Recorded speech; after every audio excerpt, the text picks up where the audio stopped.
for $124 and 15% off pet odor treatments during Pet Appreciation Month. Schedule your appointment at zeroresminnesota.com or call 952-ZERO-RES.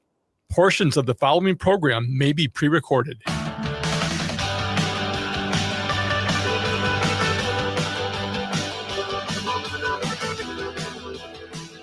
Broadcasting from the studios of AM 950 KTNF, the progressive voice of Minnesota, and airing on WCPTA 20, Chicago's Progressive Talk. Welcome to The Gailey Show, the only daily LGBTQ radio news and talk show in the United States. I'm your host, John Parker. In studio with me is my executive producer, Jim Pounds. Hey, all. If I can't get to that yet, we're going to move on from that. No, what I was going to say is that for folks tuning in for our coverage from Iceland Pride, Reykjavik Pride last week, we are moving that to next Monday because we have some breaking news that we're going to talk about. But first, I want to say that in the second half hour of the show, Jake Wittich, managing editor of Windy City Times, is back with new reporting on Chicago protests targeting hospital cuts due to gender-affirming care for youth. The Illinois Attorney General has joined a lawsuit challenging Trump's threats to transgender youth care.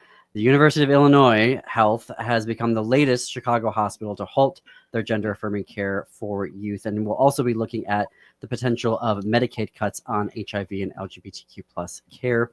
I also want to say that I have got some more tickets to give away to Grease at Chanhassen Dinner Theater. So if you're listening in Minneapolis right now, in the 2 p.m. hour, you can call 952-946-6205, 952-946-6205. Next caller gets a pair of free tickets. You decide when you are going to go to the show. You can give your information to Brett, who is in our control room, and you'll get to choose the dates that you're going to Greece. 952-946-6205, 946-6205. And more importantly, all right, breaking news that I don't want to give. We're just not going to report it. Move on. No, I'm joking. Christopher Kane is the White House correspondent for the Washington Blade. Christopher usually this is an off week for him, but he is joining us special today because, Christopher, you've got some news to share with us, which is good news for you. What is that? What is your update for us? Oh, thanks, John. So I'm going to be, I just accepted a new job. So I will be moving forward, no longer covering LGBTQ rights, but instead we'll be covering things like antitrust and international trade and new and emerging technologies and big tech. So that being said, I'm hoping, John, that we'll have opportunities for me to come on and talk about my reporting moving forward in the new job. It just won't be as LGBTQ focused.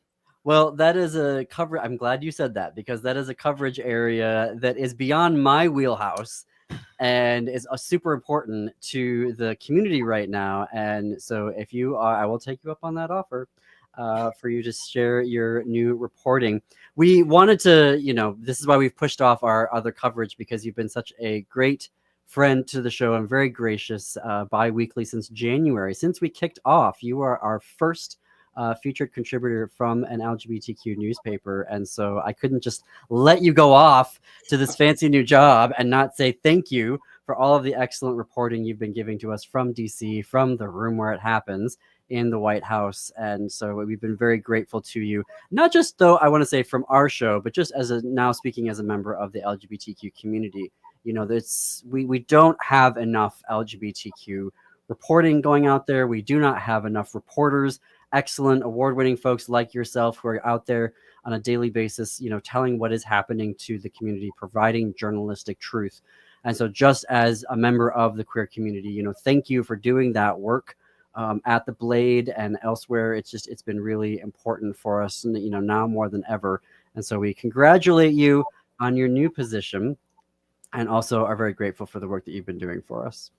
Thank you. That's so kind. And for the listeners, I just want to add, you all are welcome to follow me on X. My handle is Chris_Kane_. That's my last name, Kane.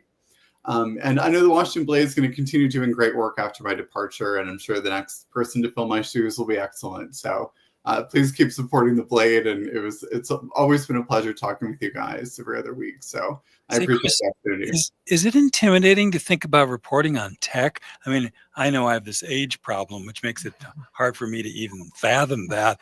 But to think that that's your daily sort of stew is to try to sort through what's going on in tech, especially AI. Is that intimidating, or are you just thrilled out of your mind? It's definitely going to be a challenge. And Jim, I, like you, am not great with technology personally. So it's going to be a bit of a learning curve. But what's kind of interesting and challenging is when you look at the way the administration has handled things like AI and questions involving, for example, like the TikTok ban.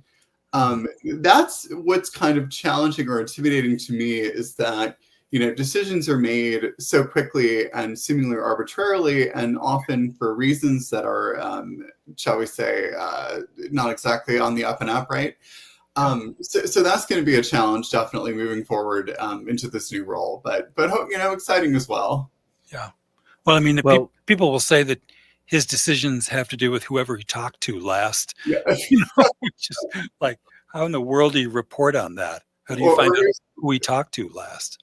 Exactly, or who's contributing to the inauguration, and so on. So I don't know. I feel like that was the case in 1.0. I feel like 2.0 is much more coordinated in the extortion and the use of tariffs and whatnot. But I want to set that aside. I do want to, for folks who are like, what, the official announcement of the new publication hasn't happened yet, so we can't break that news yet here on the Gailey Show. But make sure to follow Chris online for when that official announcement happens. We will also post it on our own so that you can find ways of connecting with Christopher Kane and his new reporting and the work that he's going to be doing, because you bring an excellent style to it. And so you're exactly the right person, I think, to be breaking down these stories for us, because you have a really great way of asking incisive questions that just get to the heart of something and break it down simply. So if there's going to be someone who's going to be reporting on tech and antitrust, I'm glad it's you. Yeah. It's very kind. Thank you. Now, you do have some reporting that your final reporting for the Blade. Heavy stuff. Maybe we can start with GLAAD and HRC, because so many people have been getting wishy-washy in the Democratic Party. And your article here reporting on GLAAD and HRC as it relates to trans inclusion in sports, and also recent remarks by the former Transportation Secretary, Pete Buttigieg. Tell us about this reporting you're doing, because it sounds like GLAAD and HRC are firebrands here, and they are not compromising on this. That's right, John. So you might imagine, I mean, going back a little bit further into the aftermath of the 2024 election, there were a number of Democrats, a couple of House Democrats in competitive seats that expressed, shall we say, regret for the Democratic Party's position on inclusion and with respect to the trans sports issue, right? Yeah. We then saw that from Gavin Newsom, and most recently, as you mentioned, from Pete Buttigieg. You might imagine that the advocacy groups, GLAAD and HRC being main ones, and there are others too, but you might imagine that they might also be rethinking whether there are some circumstances under which restrictions might be appropriate. Is there a middle ground? Should there be, should we be meeting our opponents and kind of negotiating something that works for everybody? But in fact, they are holding firm, and their position is, listen, the statement that trans athletes have an inherent biological or physiological advantage, it's not supported. It's not, they disagree with that as a matter of fact and as a matter of law. So, the evidence just does not support that there are fairness issues. These groups maintain, I should say, I'm not speaking on their behalf, but this is their position. And also, furthermore, they made the point that if you cede ground on this issue with the knowledge that you're in the right, then it makes it a lot easier for opponents to transgress on other constitutional and civil rights for the community. Mm-hmm. Well, and we often talk about scale. John and I do this joke back and forth, and we're like, and there's 9 of them in the whole country. The idea that this is a national issue when it's really handfuls of important people. God love them. I take nothing away from them as individuals, but this is not a nationally scaled But it thousands is the greatest issue of our time. When Apparently. historians look back on 2025, they will discover that it wasn't climate change or the economy or tariffs or fascism. It was trans women in sports. Yeah. The Amazing. amount of time that I personally have spent covering this, and let me just tell you, I don't really care about sports to begin with. So it was like, can we focus on something, anything Now else? the truth comes out. But Jim, to your point though, the phrase that I heard often was that that the restrictions are a solution in search of a problem, and I think that's a really concise way of putting it. Yeah, I agree with that assessment.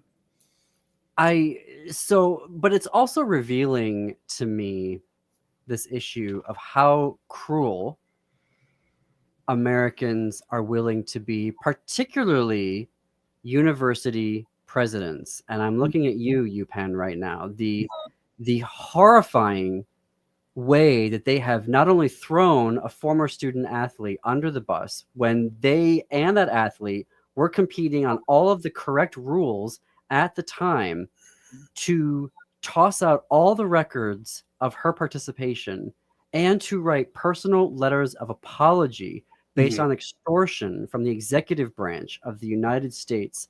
And the fact that they're going along with this, and I'm singling out UPenn here because they have a 24 or 20 plus billion dollar endowment. And yet they decided to do this for $400 million, which they could easily have covered from their endowment. It's just stunning to me. Brown University, egregious last week when they said, Brown University is like, well, we still have academic freedom. No, you don't. Yeah, you're teaching the reality of gender in your classrooms, but the whole rest of the campus is now operating under this ideology and propaganda from the executive branch of the United States, which you are now basically an extension of because you're willing to allow yourselves to be extorted. I mean, that to me is rapidly becoming this story of how willing universities are willing to give up their academic freedom for money that could be easily covered by their own endowments. I just want to say his name. J. Larry Jameson is the president of UPenn. Yeah. UPenn. Well, I wanted to add too, there was also a third option, right? I mean, these universities could, if they wanted to, take the administration to court and fight it out in front of a judge. Of course, that presents its own risks and its own costs, but the option is not limited to either you settle or lose this funding. Right. Well, and just the audacity, and I called out in I do a lot of editorial here off the cuff here, but last week I just basically, and I'll say it again, to the Brown president, shut up. Like, don't sit there and give me a statement about how inclusive you are when you're doing this to your students. Anyway, I've got to take a break here. I hear the music coming in. We're going to have more with Christopher for the last time here on The Gailey Show after this break.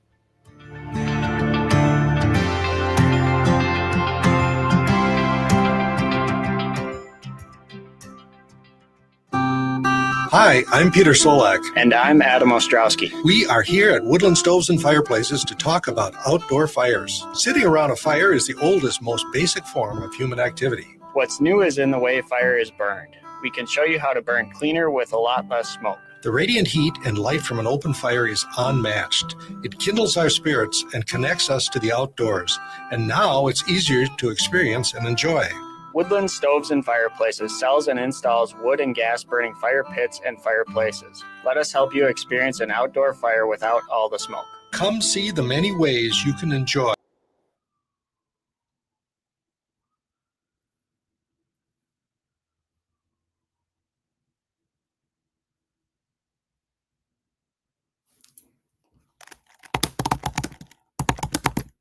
Stoves and Fireplaces, out of the ordinary products and services since 1977.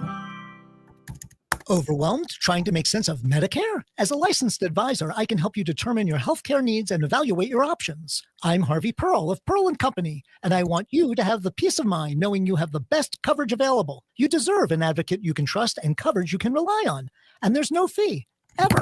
Annual enrollment is October 15th through December 7th. Find me at pearlsofwisdom.com. That's PERLES of wisdom.com. So we can strategize together. Hey, it's Mitch, owner of Junk Masters, your local independently owned junk removal team. We are not a franchise, and that means personalized service you can count on. Spring's a season for cleaning out the things you're ready to let go of. Whether it's one item or a full property cleanout, we handle it all, residential or commercial. You just show us what goes. With same-day service, upfront, no-obligation pricing, and a landfill diversion program that prioritizes donating, recycling, and reuse. Visit junkmastersmn.com to learn more. Greg Bakken here. Like you, I love good, fresh, delicious food. So I want to tell you about this treasure in Roseville called Maverick's Real Roast Beef. Maverick's has the best roast beef sandwiches I've ever had. Made fresh every order. Add fries or onion rings dropped in the fryer when ordered, and you have a winning combination. Maverick's Real Roast Beef has a lot more than roast beef, so check out their website, mavericksbeef.com, or check out their restaurant on Lexington in Roseville. I'm Rachel Schroman, owner of Schroman Law, and I believe you deserve information. Our firm offers free quarterly estate planning seminars at our office in St. Paul. At these seminars, you can learn the basics of estate planning from an attorney to help you determine which estate planning documents will meet your needs and goals in an efficient and cost-effective manner. You can learn more and register at our website, schromanlaw.com/events. That's SCHROMEN law.com/events.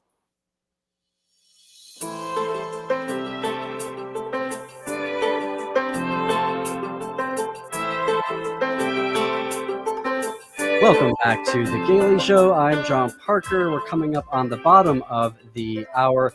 We're talking with White House correspondent Christopher Kane from the Washington Blade for the last time in this particular role. Did you put his head in his hands? We're going to be very sad to see you go. Hopefully we'll still be connected, though, in your new role, Christopher, which is yet to be announced. So, folks, you need to follow him on X. And we'll also post about the announcement when it happens on our Blue Sky account.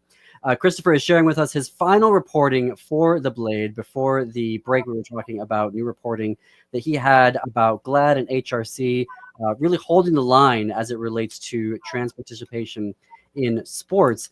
Another article that was, you really laid it out for all of us, that everything that's been happening so far in the past 7.5 months, Chris, about the headline was, after targeting youth, state lawmakers now going after the rights of LGBTQ adults. And it's a very sobering article, everything that you've laid out for us here. Can you give us, maybe we start with that high level view and then we can start going into each of the sections?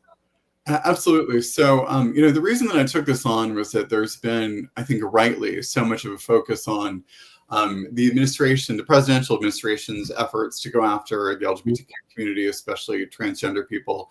That the state level laws that we've seen, and this has been going on since 2021, that state legislatures in conservative places have been going after the rights of transgender youth primarily.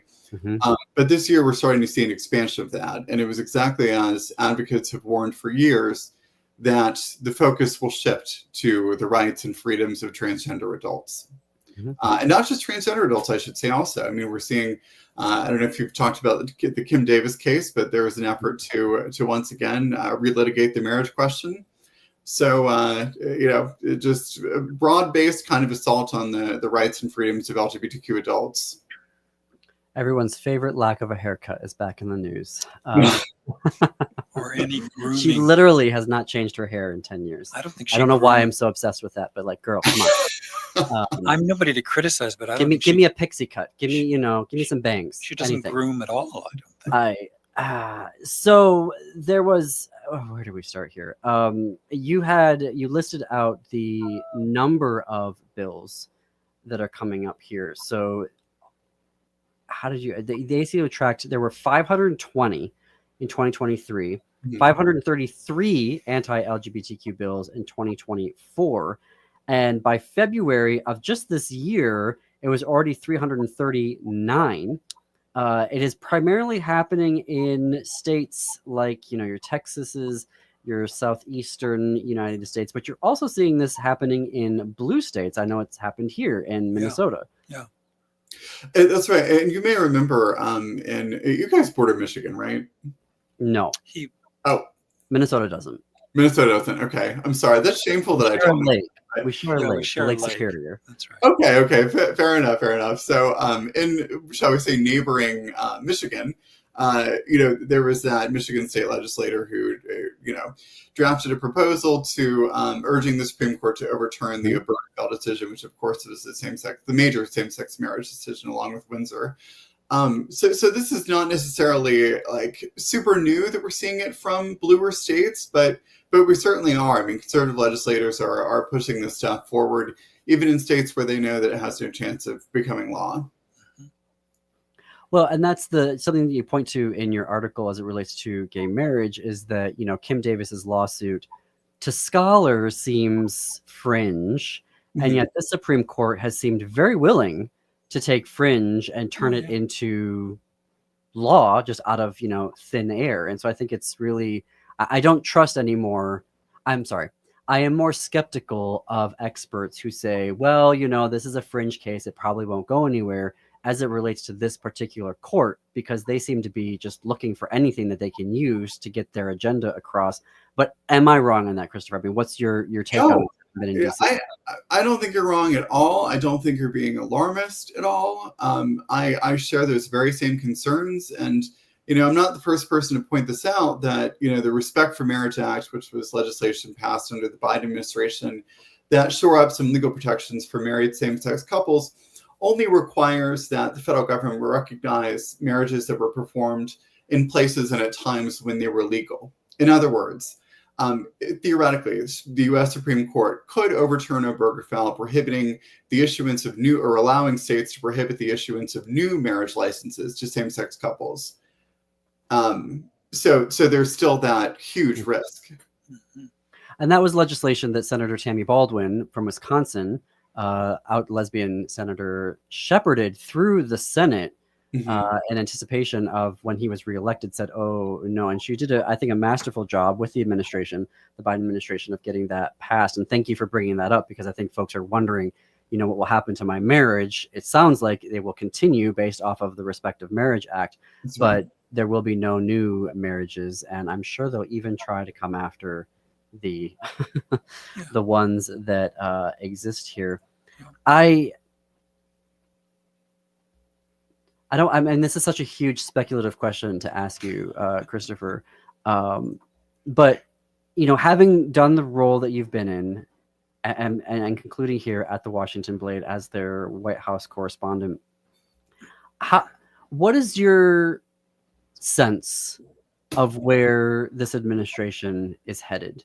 I think some folks are thinking, oh, he's getting it all out of the way in the first 6 months, and then it'll all chill out as they try to defend things for the midterms, right? They're not going to do any more big stuff. They've done it. Now they just got to defend it through the midterms, like with the big ugly bill. They're like, we even pushed some of the awful stuff after the midterm so they wouldn't have to run on it. And there are other folks that are like, oh no, this is just the beginning overtures. He's going to keep going as, full tilt as he can. I mean, what is your sense of that, having been in the room and with, Caroline Leavitt, the press secretary, and, with these other, media outlets covering it?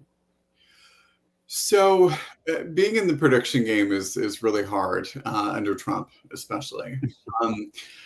So I don't want to handicap too many specific things. I mean, what I'll say is I think that what happens next year is going to matter tremendously. There are now efforts by the administration and Republican allies across the country to divide up district maps such that they have a gerrymandered Republican majority protected. In other words, so that politicians are choosing their voters, Republican members of the House are choosing their own voters. I think that if we see that effort be successful, then it could jeopardize a lot more, and we will see, I think, a lot more extreme action on the policy front. I think a lot's going to turn on in November of 2026. I think that's fair. Well, we're coming up at time here. Again, sadly, our breaking news: Christopher Kane, White House correspondent for the Washington Blade, has a new position, will be leaving the Blade. Please follow him on X or follow us, and we'll share the announcement when it officially happens. And you can follow all of his new reporting for this upcoming media outlet. I also hope that we will be seeing you again here on The Gailey Show, where you'll be sharing the work that you'll be doing on antitrust and tech. Very necessary reporting to be doing right now. Christopher, thank you for all that you've done for the Blade and for The Gailey Show. Thank you so much. Goodbye for now is what I'll say. Great. Goodbye for now. All right. We're going to take a break here. When we come back, managing editor for Windy City Times, Jake Wittich. You're listening to The Daily Show.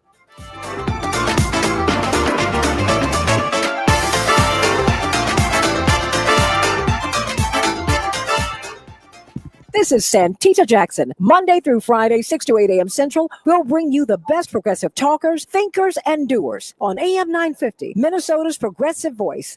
Would you let animals pick your insurance? Do you really need to experience mayhem to get the best rates? Or how about a celebrity quarterback or fake university saving you money? There's a lot of marketing stunts when it comes to insurance, but what you really need is someone looking out for you. Call Array Insurance, and they will work hard to find you the best insurance coverage and rates. To avoid gimmicks, call Cheryl at Array, 763-504-3067, or arrayinsurance.com. Array Insurance, working hard for you. Hi, this is Frank Brown of Minuteman Press Uptown with a question for our listeners. How important are business values to you? When you need high-quality digital print, it matters who you work with. You see, Minuteman Uptown is unique. We're one of the only union print shops in Minnesota providing our team with living wages and benefits. We believe in second chances for justice-impacted individuals who want to contribute to the community, and we are active in local issues. We've been in the streets standing up for racial, social, and economic justice. At Minuteman Uptown, our mission is to connect all communities through technology-driven print solutions. An example of that mission is when I moved Minuteman Uptown to North Minneapolis. We're invested in this local community, and we help small businesses and local organizations throughout the Twin Cities reach their audiences. Reach out to Minuteman Uptown and partner with a printer that shares your values.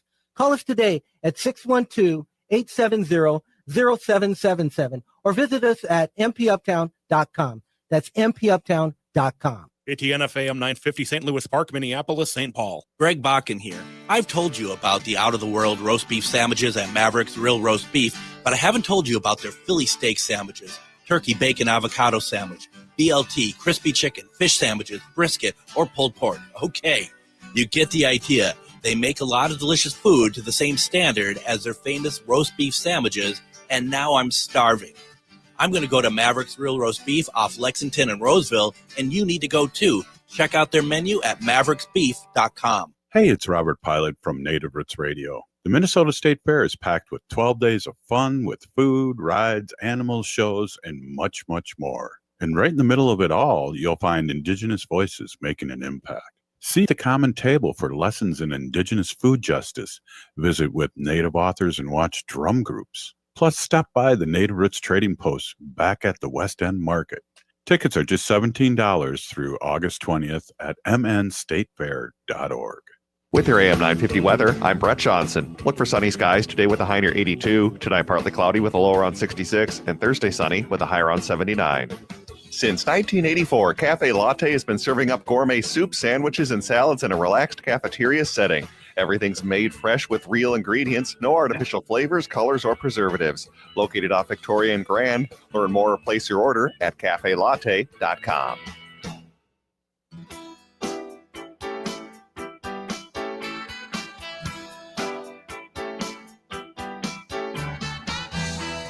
Coming to you from the studios of AM 950 KTNF, the progressive voice of Minnesota, and airing on WCPTA 20, Chicago's progressive talk, where facts matter. Welcome to The Gailey Show. Welcome back to, rather, The Gailey Show, the only daily LGBTQ radio news and talk show in the United States. I am your host, John Parker, joined in studio by my executive producer, Jim Pounds. It's already 33 minutes after the hour. Windy City Times has been the voice of Chicago's LGBTQ plus community since 1985. This year marks the news outlet's 40th anniversary of uplifting queer stories, reporting with pride, and chronicling LGBTQ plus history. Visit windycitytimes.com/newsletters to sign up for the publication's weekly LGBTQ plus news updates. Jake Wittich is managing editor of Windy City Times, where he reports in-depth stories on Chicago's LGBTQ plus community and oversees the publication's growing newsletter operation. Jake, welcome back. So good to see you. Yeah, good to see you too. All right. Well, there's a theme of today from your new reporting is healthcare. So should we start with an article that you just published yesterday, I believe? Chicago protest targets hospital cutting gender-affirming care for youth? Yeah, I think that's a great place to start. A lot of these stories we're going to talk about today are all tied together, like you said, around healthcare. And it's really just a local response to these hospitals that are suspending forms of gender-affirming care for youth in light of pressure from the federal government. So who was organizing this protest? Yeah, so this protest on Sunday was organized by Trans Upfront. They are a new-ish group here in Chicago that's been advocating for trans youth across the state.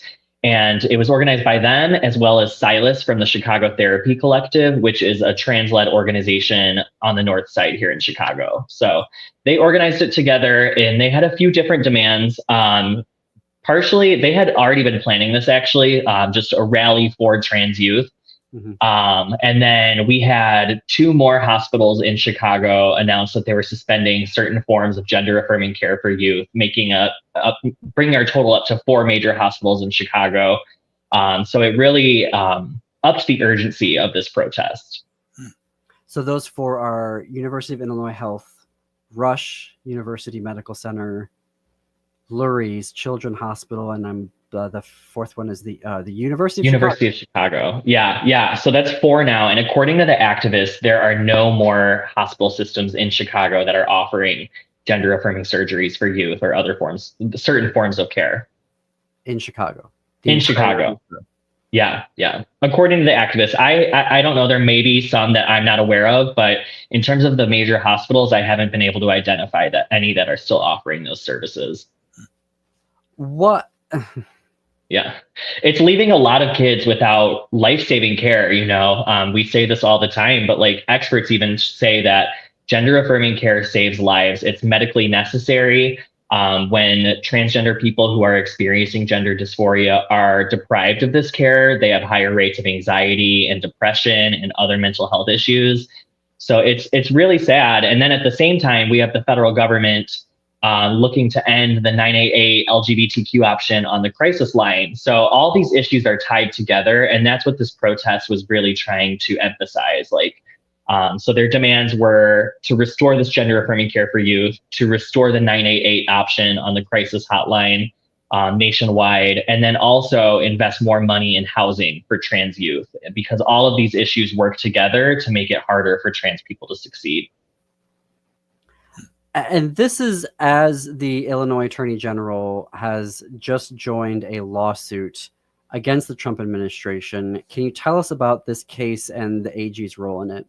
Yeah, so Illinois Attorney General Kwame Raoul, he recently signed on to a lawsuit August 1st with a number of attorneys general across the country.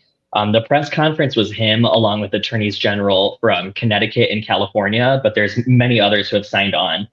And this comes after months of pressure, actually, from activists for the attorney general here in Illinois to do something. I've heard from activists that they met with him back in May, and it sounds like it was a productive conversation, but they've really been pressuring him to take action. He released a statement back in February saying that he stands by trans youth and will do work to protect their gender-affirming care.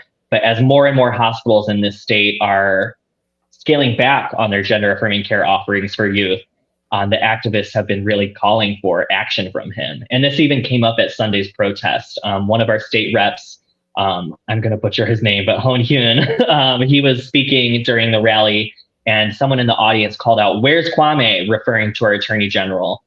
And he agreed. The state rep said, yes, he should be here. And then the protester called back, like, you can get him here. Like, you're a politician, you're a state rep. We need you to use your power to get these important people in the same room as us. So there's definitely some frustration from the activists and advocates for transgender youth. But at the same time, the attorney general has met with activists. He has met with families of trans kids, and he has signed on to this lawsuit.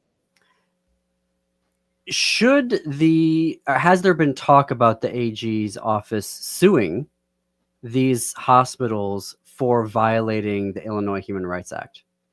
You know, the language used in this press conference was very careful not to place too much blame on the hospitals. Kwame Raoul basically said, like, these hospitals are put in this awful situation where they're being threatened by the federal government. They could lose funding if they continue these offerings for their youth. So they're just making the most of a horrible situation. I guess maybe not the most, that's not the right wording, but he was careful not to place too much blame on them. And actually, one of the journalists asked like, are these hospitals breaking the law? We have the Illinois Human Rights Act that protects, it prevents discrimination based on gender identity. And he said he doesn't think they're breaking the law because there's no law that says every hospital has to offer every kind of medical service that exists. So I think, I mean, I'm not a lawyer. That feels like a specious argument because if you're stopping care because of a person's identity, if you're ending a program because there's money for it, that's one thing. If you're stopping a program because you're being extorted by the federal government to stop it because it's for a particular marginalized group, you know. But I also find it a very specious argument that the hospital systems are the victims here. They all seem to have, and I don't know if your reporting has come up on any of this because this is my impression. Yeah. All of these hospital systems seem to have such an amazing coffer of resources when it comes to the progressives asking hospitals to be more inclusive, to do better work. They suddenly seem to have all the resources to sue the hell out of, forgive my language, the progressives, but suddenly they don't have any money to file any lawsuits to defend themselves. Right. Yeah. And I've heard that from activists. I've heard varying levels of sympathy for the hospitals having to make tough decisions. And also, we need to hold these hospitals accountable for cutting this care amid this pressure. And also, someone brought up Asher McMaher, executive director of Transit Front Illinois, brought up during the protest, like, where's the state money? If these kids are losing their care, where's the state money that can make sure they still have access to it? And I say this as somebody who worked for 3 years in LGBTQ health equity within the state of Minnesota, so obviously a different situation than Illinois. But I am not unfamiliar with systems of power within the health and human services sector that we have had to navigate. Me briefly for a blip of that for 3 years, people for a very long time, 30 years and longer, trying to get these systems to change their policies and the enormous amount of power they were able to exert through legal resources, through bullying, through bureaucracy to get, I mean, what we had to do to get to where we were at, and they are just willing to throw it all away and pretend that they're my editorial, pretend they're the victims in this with absolutely no agency, I just feel is such a specious argument. It doesn't hold water. Yeah, and it's really a shame that these decisions are not being made based on science. If they were being made based off research, this care would not be suspended. It's proven to be life-saving, but it's instead being made due to politics. And, you know, the way I've been breaking it down to just talking to fellow gay people who they hear youth and they get a little freaked out, like, oh, do youth deserve this care? And I frame it like, do you support people having the agency to make their own medical decisions about their body? It's similar to abortion, you know, and they say yes. And then I'm like, okay, then why do you not support this? You know, it's proven to be life-saving. It's a shame. Well, when you tell them about anything, when you ask them, do you know that puberty blockers, when you're stopping on them, that doesn't have any permanent, puberty blockers do not cause permanent anything. They just stop puberty. If you stop taking puberty blockers, then you just go back onto puberty again. Yeah. No kids under 12 are getting surgeries. The surgery that's being used is basically for cisgender boys to have breast reduction. So we know that it's a safe surgery and it's always a last resort. People think they're just also running to getting surgeries. That's not actually the case. No. Yeah. So it's once you start to break it down for them and they realize, oh, maybe I don't know everything about this. But even then, you know, some folks just cannot be educated. Yeah. And also, you don't know everything about it. That's okay. But trans people do know about their own lives and their experiences. And maybe we should listen to them, you know? And a lot of people will say, what about the harm of being on puberty blockers? As you said, there's really no harm. What about the harm of being denied puberty blockers and having to go through puberty as the gender that you are not? You simply are not that gender. That's a lot of harm that's done to a person. And we need to be talking about preventing that. I have a curiosity question, because what we're saying is this is life-saving, which means the lack of it is life-threatening. Mm-hmm. Is there, and this sounds so morbid, but I hope, if God forbid anything happens like that, that we report on that and vigorously, do you know what I mean? That there is a negative impact as opposed to everybody speculating about what might be happening. If God forbid something happens like that, if there's a way to know it and tell people this is the outcome of taking away this care, I encourage all of us in the media to be very aggressive about that, because nobody wants to hear that, but that's what we're saying is going to happen with this care taken away, right? Of course. Yeah. And at the rally, Asher of Transit Front Illinois, they said that they are aware of kids that we have lost in Illinois due to suicide. And I've not been able to confirm these reports or anything. I'll probably reach out to them and see if there's any way they could connect me with families. Right. But if true, and I'm not saying they're lying, but if I'm able to confirm that, it's just awful to think that we are losing people due to these reckless actions. Well, the same thing was true when abortion rights were taken away, and there were a few specific instances where they would report this woman died and she did not need to die. She died because of these horrible laws that take control over her body away from her and her family or whatever. And so I hope that kind of reporting keeps happening, because that's the stuff that the other side does not want to hear. They don't want to hear the outcome. They don't want to hear the results. They don't want to hear what they've done. But I think, frankly, we need to rub their noses in it. Yeah, and it shows the humanity of this in an unfortunate way. We are losing humanity because of this. So, Absolutely. Yeah. I just think I didn't fully understand until you're telling us right now, Jake, that a blue city, Chicago, the third biggest city in the country, the executive branch of the United States has effectively ended all health care for trans youth in the third biggest city in the country. A blue city in a reliably blue state. Yeah. And, our governor brags all the time. We should be proud of this, but that we are a sanctuary state for LGBTQ people. We have people moving to Illinois, a lot of trans families. The Sun-Times did reporting about this a few months ago, that there are families with trans people moving to Illinois to have these protections, to have this access to care. And now they can't even get it here. It's just so unfortunate. Has the governor weighed in on what these hospitals are doing? Not that I'm aware of. He's kind of spoken in, I stand with trans people, I stand with trans youth, but again, I'd like to know how, so maybe I should reach out to him as well, his office. I reaching out to the Attorney General is how I was clued in on this lawsuit that was happening. So, yeah. I just think we're coming up on a hard break here. I think that it's, we've seen what Governor Newsom has done. He's very clearly running for, he hasn't said it yet, but he's very clearly running for president. And we saw how he immediately retreated and abandoned not just trans people, LGBTQ people, by sending his staffers to their version of the Hill and saying, don't send me any more LGBTQ legislation. I'll be curious now to see what Governor Pritzker is going to do, because I think I saw a report saying that he's not ruling out a run in 2028, even though he is running for governor of Illinois. So I'll be curious to see what, is it words, or is he going to, he's housing rogue Democrats from Texas. Mm-hmm. All right, we are going to take a break here. We're going to have more with Jake Wittich, managing editor of Windy City Times. When we come back, you are listening to The Gailey Show.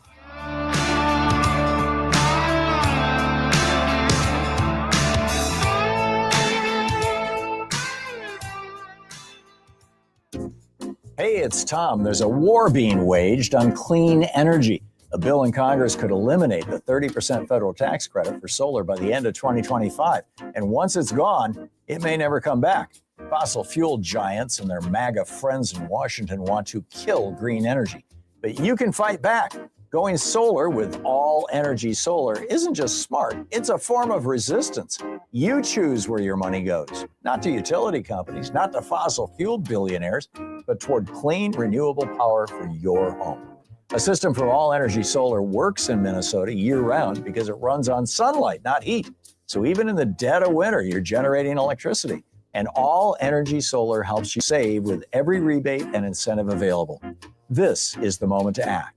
Waiting means risking with this tax credit and giving the upper hand to MAGA Republicans.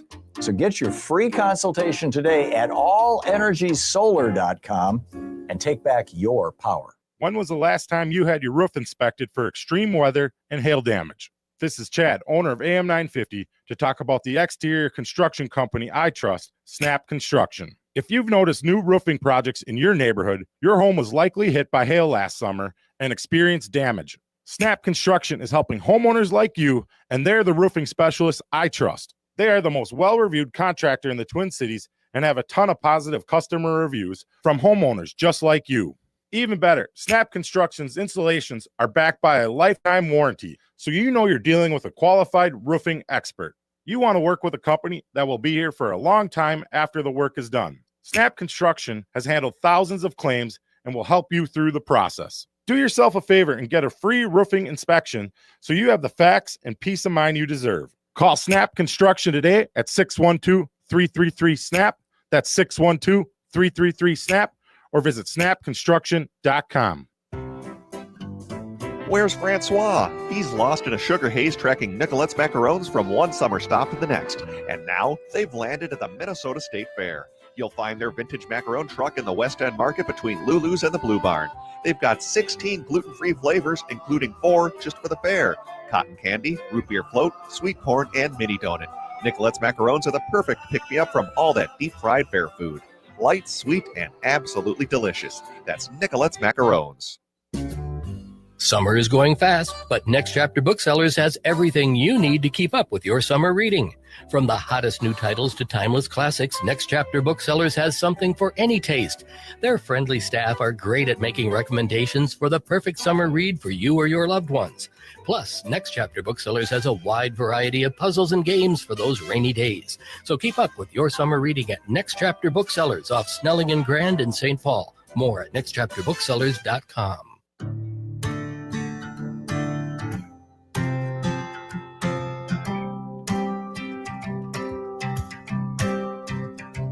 Welcome back to The Gailey Show. I'm John Parker. We're coming up on the top of the hour. Jim Pounds, my executive producer, is here with me in the studio. Jake Wittich is managing editor of Windy City Times, where he reports in-depth stories on Chicago's LGBTQ+ community and oversees the publication's growing newsletter operation. He joins us bi-weekly on Wednesdays to share his excellent reporting and WCPT, which we're on in the mornings, and WCT, Windy City Times.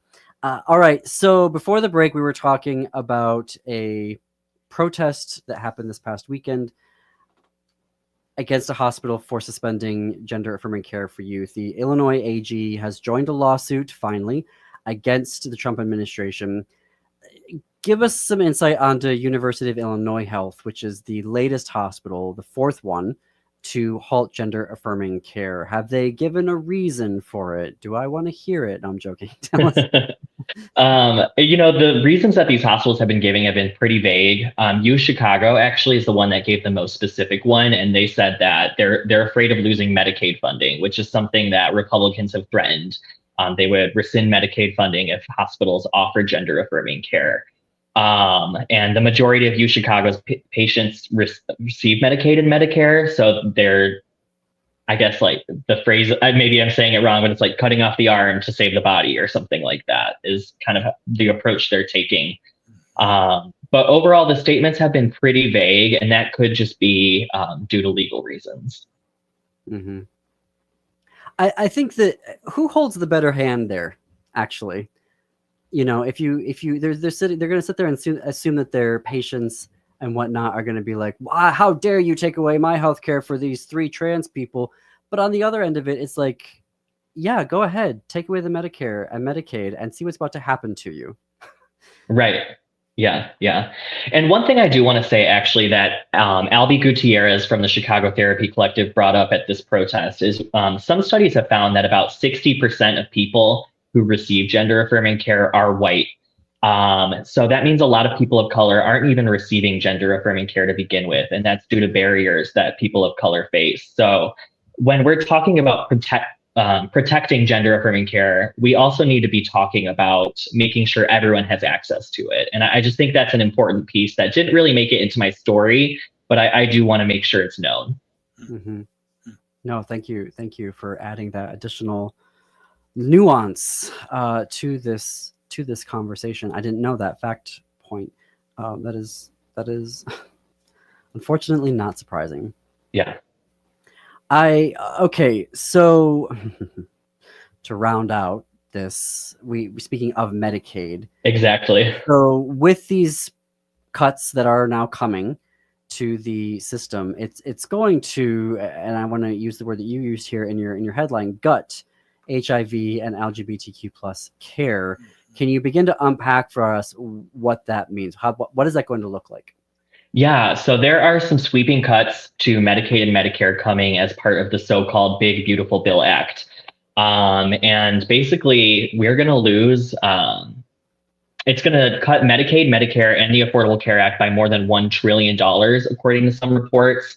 And that's at the same time, it's going to offer tax cuts to wealthy people in America, which is just really unfortunate. And as part of this, it's going to leave states and governing bodies making tough decisions about, with this limited Medicaid and Medicare funding we do have, where are we going to make cuts? And it is going to affect one of the public politicians at the 60th birthday of Medicare anniversary thing I went to said this. It's going to affect the most needy populations. So that could be people with HIV. It could be people with disabilities. It could be elderly care. I spoke with an expert from UIC, and there's really three main ways that this could affect LGBTQ plus people. The biggest one is HIV care.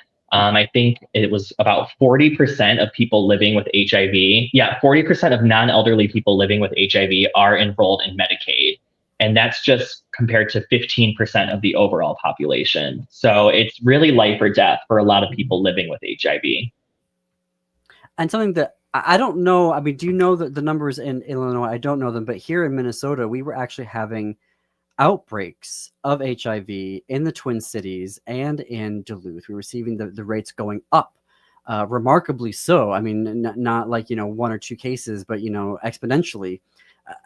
So I think folks may be thinking, oh, well, isn't that like solved? Didn't we take care of that? There's PrEP now. And it's like, no, cases have actually been increasing over the past few years. But do you know if that's true in Illinois or not, or in Chicago?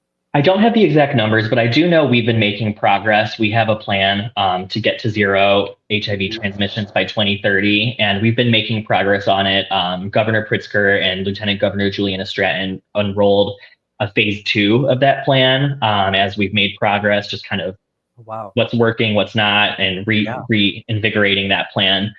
We're obviously still lagging in reducing HIV rates among Black and Brown populations, and that's due to a lot of systemic barriers. I've done another recent story all about that. I'm happy to talk about sometime.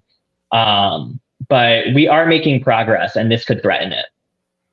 I have a question about rural hospitals in Illinois, because we know in Minnesota and in Wisconsin, where I live, that they're now getting down to where they're saying not some hospitals might close, but they're estimating 2 to 3 to 4 in Wisconsin, and a similar number, less than a half dozen in Minnesota. But if it's your rural hospital that you're 15 miles away from, it's a big deal. So are there any sort of estimates in Illinois about specific numbers of hospitals that might be immediately threatened by the new law?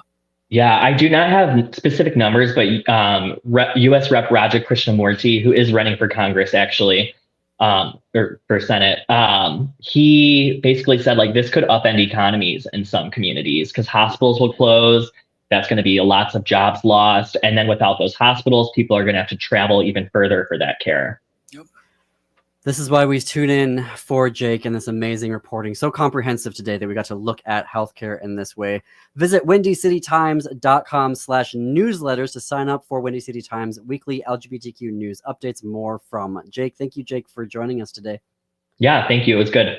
We'll see you back here in a couple of weeks. Up next on WCPT is Choose Views with Richard Chu on AM 950 Radio. It's the Matt McNeil Show. Stay tuned after that for Native Roots Radio. And then at 10 p.m. Central, step into the unknown with Greg Bakken on Ghost Box Radio. And until tomorrow, keep it queer, America. Keep it queer.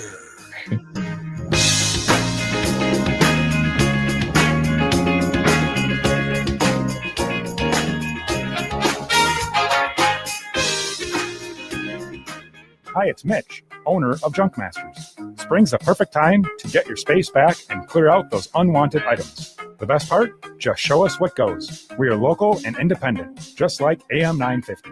We provide residential and commercial services. Our landfill diversion program includes donating, recycling, and leveraging waste to energy whenever possible. You don't have to worry about a